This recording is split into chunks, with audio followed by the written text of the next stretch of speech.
Hey, what's going on, guys? Dan Darrow here with another Options in Play video update. So we're waiting on the Fed, waiting on a really huge night of earnings. A little bit quieter pre Powell statement and rate decision here.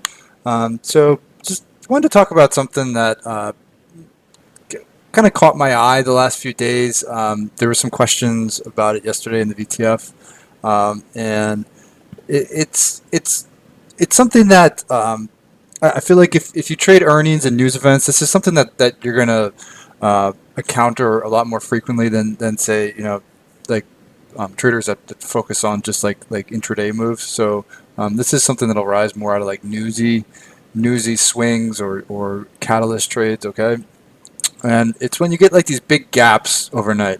Sometimes it's gaps up, a gap up. Sometimes it's gap down.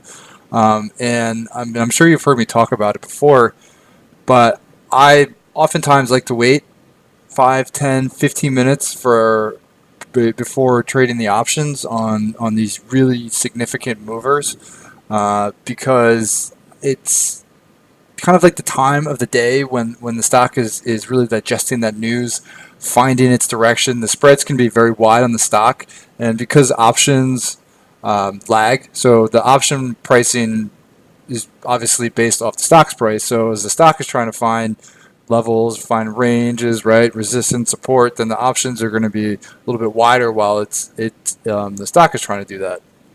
And those are some of like the scenarios where I feel like I tend to make more mistakes because the spreads are wider in the options. You get bad fills, maybe bad entrances, maybe bad exits, right? Less liquidity, wider spreads, wider bid-ask spreads. So that's why I like to wait like 5, 10, 15 minutes. There are a couple instances where I'll trade a little bit quicker, which I'll talk about in a second, with like Grubhub. Yesterday was an example. But as you can see, I mean, like the first few minutes, it really kind of like dictates the day, right? So I'm talking about iRobot and Grubhub because both going into earnings kind of similar in the sense that you can see both very heavily shorted, both down a lot, both kind of hanging out under most of like their near-term moving averages, right? A lot of downside put buying into both reports, heavily shorted, and iRobot had like kind of like a mixed number. Grubhub was pretty bad, but what you can see is, and what really want to like highlight here is like the first few minutes, right? So you had um, pretty deep red open, and then you can see. So this is a 30-minute chart. Maybe I should go to the 15-minute. Kind of highlight a little bit better. So you can see like the first few bars just ripped, right? So people stepped in and just bought it right back up. So it's like that's why like if you're not in the name. And you're trying to find like a trade or maybe looking at a trade, like that's why I kind of like to wait because it kind of can set the tone. As you can see that like when it opened and bought back, it never even came close to retesting those prices. And as of right now, as of this video, it still hasn't gotten down to it, right? Grubhub. So a little bit different example, right? So, going back to the daily again, you can see kind of similar, right? Got really hammered, hanging underneath most of its near-term moving averages. A lot of downside put buying into earnings, and then it just got absolutely destroyed. And the difference with that is that you could see it kind of dumped right out of the gate, right? So whereas iRobot, it was like initial bars, like the first couple bars were buying, right? Grubhub, first couple bars were straight selling, and like that kind of led to like that really significant kind of like straight selling, very heavy down session, right? And it's not just these. I mean, like these are a couple. I mean, like Amazon is another great example, right? You can see like open and then just bought back immediately, right?